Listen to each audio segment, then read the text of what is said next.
Tourists to Terra by Mack Reynolds. Narrated by William Skye. They came from a far sun in a distant time, seeking thrills on alien planets. Earth was their latest stop, and its puny humans promised good sport. Diomed of Argos, son of Tydeus, drew his sword with a shout and rushed forward to finish off his Trojan opponent before help could arrive. Suddenly he stopped and threw up a shielding arm before his eyes. When he could see again, one who could only have been Aphrodite, goddess of love and beauty, stood between him and the unconscious enemy. She was dressed as though for the bridal room, her goddess body breathtakingly beautiful, revealed through the transparent robe she wore.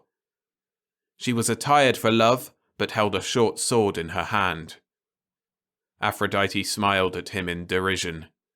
"Now then, Prince of Argos, would you fight the gods?" She advanced the sword half-mockingly. But the Greek was mad with bloodlust, half-crazed with his day's victories. He snatched up his spear, muttering, "Pallas Athene aids me," and rushed her. Her eyes widened, fear flashing in them, and she began to rise from the ground. The barbaric spear flashed out and ripped her arm. Blood flowed, and she dropped the sword, screaming. Diomed heard a voice call urgently, Go back immediately to—" and the goddess Aphrodite disappeared. He whirled to face the newcomer and saw another god confronting him. The extent of his action was beginning to be realized, but Diomed had gone too far to turn back now. He charged his new opponent, shield held high and sword at the ready. The god lifted his hand, sending forth a bolt of power that brought the Greek to his knees. Diomed's eyes were filled with sudden fear and despair.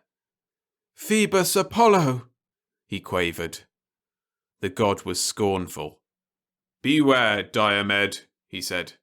"Do not think to fight with gods." The Greek cowered before him. Later, in the invisible spaceship hovering 500 feet above the battle, Cajun faced her, his features impassive and his tone of voice faultless. He was boiling with rage beneath his courtesy. "I will present your complaint to the captain, but I would like to remind the Lady Jan that she has been warned repeatedly against appearing in the battle clothed as she is and without greater defences. It was fortunate I was able to appear as soon as I did. If you'd been injured seriously, I hesitate to say what repercussions would have taken place on the home planet." Her eyebrows went up. "Injured seriously? Just what do you mean by that? Do you realize this horrible wound will probably take half the night to heal? You saw that barbarian was insane. Why didn't you come to my assistance sooner? You haven't heard the last of this, you inefficient nincompoop. When we return home, I'll have you stripped of your rank." Cajun's face remained blank. "Yes, your ladyship," he said. "And before I go, may I deliver a message from the lady married? She said they await you in the salon." She drew a cape about her and, without speaking further, swept from the compartment. A muscle twitched in his cheek. "Parasites!" he muttered savagely, and turned to go to his own quarters where he could change from this ridiculous glittering armour into his own uniform as ship's officer. The Lady Jan stormed into the salon where the others had gathered to try the new concoction the steward had named Ambrosia. Some of them still wore their costumes, others had changed into the more comfortable dress of their own world. Her eyes blazed at them. "Who in the name of Macred told that Greek he would conquer anyone he fought today, even a god? The damned barbarian nearly killed me." The Lord Darren laughed gently. "It was married. She was playing the goddess Athene. The sport was rather poor with that new bow of hers, so she thought she'd inflame one of the Greeks and see just how berserk he would become if he thought he had the protection of a goddess." "He could have killed me." "Oh, come now, Jan, you were barely scratched. Besides, Marid didn't know this Greek Diomed was going to run into you, or that he'd have the fantastic nerve to attack whom he thought one of his gods. She took up a goblet of the new drink, but she wasn't placated. "I'm of the opinion this stop shouldn't be made. It's too dangerous. I'm going to insist Captain Foreign blast the city and obliterate both sides of this barbaric conflict." The lady married, who was still dressed in her Pallas Athene armour, broke in. "Don't be so upset, Jan.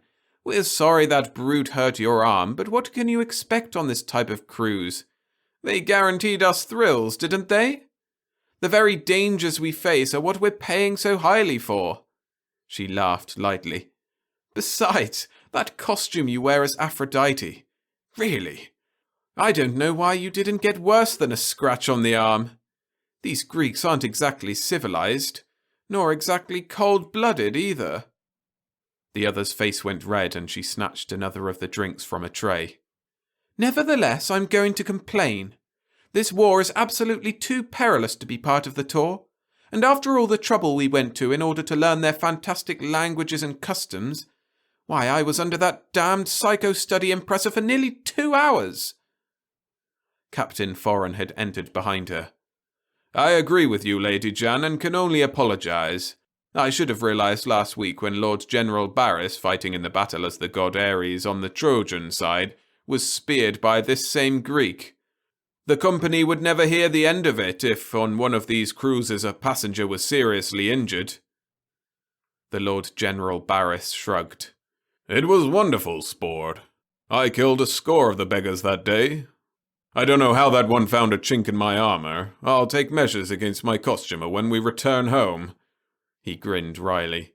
"I doubt if the Emperor would appreciate having one of his generals killed in a primitive war while on leave." "I think I'll have to take a crack at this Diomed myself," Lord Doran said.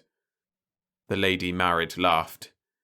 "If I know you, you'll do it with a blaster from 100 feet in the air above him." Doran smiled in return. "Of course. Do you think I'd make a fool of myself by going down into their battle as Baris does? It's insane. This hand-to-hand conflict is much too risky." The captain changed the subject. "I'm sure you'll all appreciate our next stop," he said. "I plan to visit an even more astounding planet than this. We are to fight the swamp dragons of Venus." "From what distance, Captain?" Lord Doran drawled. The captain smiled. "Their poisonous breath reaches 1/2 a mile, so it will be necessary to use long-distance weapons." Lord General Baris scowled. "It sounds too easy. I like to fight humanoids. There's more thrill in killing when your opponent looks like yourself as to these earthlings." The Lady Jan was nearing the nasty stage of intoxication. "It wouldn't be so thrilling if you weren't provided with defenses making it practically impossible to be hurt.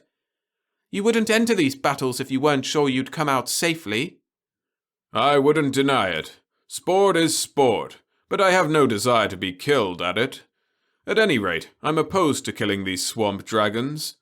It sounds as though it would be boring, and Macred knows. We had enough boredom butchering those dwarfs at our last stop." The lady married backed him. She also thought Venus unattractive. If the captain was of the opinion this war was too dangerous, wasn't there some other conflict on this planet? The captain told them he'd consult with his officers and let them know in the morning. One thing was sure, Captain Foreign thought as he made his way toward the officers' mess. He'd have to get this group of thrill-crazy wastrels away from Troy. If one of them was hurt badly, he'd undoubtedly lose his lucrative position on the swank cruise ship. The idea was his own, really, and a good one. In a luxury-mad world, the cry was for new titillations, new pleasures, new planets on which to play, new drugs to bring even wilder dreams, new foods, new drinks, new loves, but most of all, new thrills. Yes, the idea of taking cruise ships of wealthy thrill-seekers to the more backward planets and letting them join in primitive wars had been his. It proved the thrill supreme. His cruises were the rage of 6 planets, and the company had increased his pay several times in the past few years. But he knew it could crumple like a house of cards given one serious injury to a wealthy guest. The theory of the cruise was to let them kill without endangering themselves. The stop at Troy had, as a rule, been a successful one. The Greeks and their opponents were both highly superstitious and readily accepted the presence of the aliens from space as gods taking place in the battle. Usually they were too terrified to take measures against the strangers in their gleaming armor, but today had been the second occasion in which a tourist had been injured, in spite of scientific protective armor. His officers were awaiting him in the mess hall. They too had been conscious of the wounds suffered by the thrill-seeking guests, and hadn't liked it. Lady Jan was the daughter of a noble strong enough to have them all imprisoned if the whim took him. Captain Foreign growled. "Have any of you an idea? I proposed the Venus trip, but although they admit being leery about further risks here, they prefer fighting humanoids." First Officer Cajun said, "Perhaps it would be better to head for the home planet, Captain." Captain Foreign shook his head. "We can't do that. The cruise has another week to go. If we went back now, it would be obvious that something had happened and just bring matters to a head. If we can give them another week of thrills, possibly they'll have forgotten their wounds by the time we return." The chief engineer turned to Cajun. "At what stage of development is this planet?" "I believe it's at HA. Why?" "I was wondering at the possibility of going forward a few thousand years in time and participating in a war that dealt less in hand-to-hand conflict. They could have their fill of killing with a minimum of danger, protected, of course, with suitable anti-projectile force fields." Cajun went over to the ship's predict informer and spoke into its mouthpiece. "What will be the military development of this planet in 2,000 or 3,000 years, and would it be safe to take the ship into that period?" They awaited the answer, which came approximately 1 minute later. "Probability shows the inhabitants of Terra will begin utilizing explosives for propelling missiles in 2,000 years. About 500 years later, they will have developed this means of warfare to its ultimate. Safety for the ship is indicated." Captain Foreign mused. "That sounds practical. We could participate in some war in which our passengers could use such weapons as snipers from a distance." Another thought struck him. Besides, the Lord General Baris is quite intrigued with the possibilities involved in fighting the humanoids here.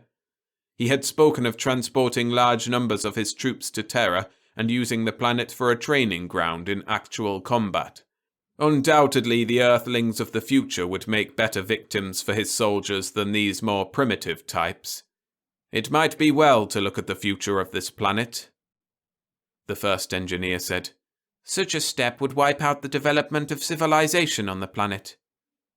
Captain Foreign shrugged impatiently. He ordered Cajun to make immediate preparations to take the ship forward 2,500 years, and gave instructions to a sub-officer to locate a suitable conflict as soon as they arrived, so that the guests could begin their participation when they awoke in the morning. The ship arrived effortlessly in its new location in time, but when the sub-officer returned from his patrol, First Officer Cajun took him to the captain's quarters himself. He saluted. "I don't believe this is quite it, Captain." "Why not? Weren't there any wars in progress?"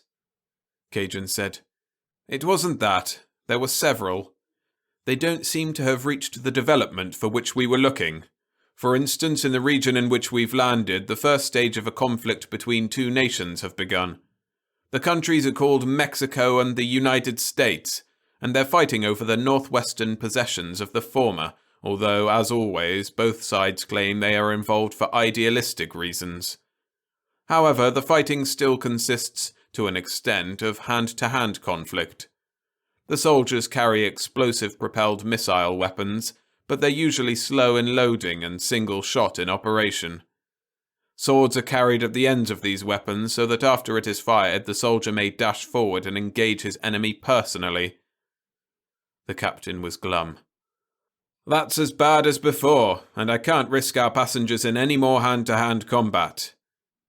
Sir, these humanoids on Terra seem slow in progressing, but I have an idea if we move forward another 100 years, they will be using automatic weapons, and hand-to-hand combat will be antiquated. The calendar system they use calls this the year 1845. I suggest we travel forward to 1945. Captain Foran made a snap decision. All right, we'll go forward a century. As soon as we arrive, have a patrol go out again. When Captain Foran awoke in the morning, the hot desert sun was already well into the sky. The invisible spaceship had stationed itself 100 feet off the ground in an area in which there were no signs of habitation and few of the works of man. He strode leisurely to the control room and returned the greetings of the morning watch. "Any word from the patrol as yet?" he asked. First Officer Cajun was worried. "No, sir, and he should have been back long before this." "I trust nothing has happened to him. Has he reported at all?" "Only once, several hours ago. Evidently there is a globe-wide war raging." Cajun ran his tongue over thin lips. "Our passengers should have excellent sport. In fact, Captain, if you can spare me, I would like to participate myself." Captain Foran looked at him and laughed. "You also? I'm afraid this must be a racial characteristic, this love of imposing death. I must confess, on my first trips I too liked to join in the sport." He turned and glanced out an observation port. "What is that steel tower down there on the desert?" "We couldn't decide, Captain, unless it's some structure for conducting tests of some sort or other. The surprising thing about it is that our instruments detect radioactivity." The captain interrupted sharply. "Has anyone checked the ship's predict informer on whether or not this error is completely safe?" Cajun said. "I assumed that you had, sir." He stepped to the instrument and spoke into its mouthpiece. "What is the military development of this planet? Is the ship safe?" The predict informer began its report. "In the past 35 years, military science on Terra has developed tremendously under the impetus of 2 worldwide conflicts. At present, the dominant power on this continent is experimenting with nuclear fission." Sudden fear came into the eyes of the captain of the thrill ship. "That radioactive steel tower! Blast off!" he shrieked. "Blast off!" The predict informer went on dispassionately. "And is about to test an atomic bomb against which this ship's defenses would be?" It got no further.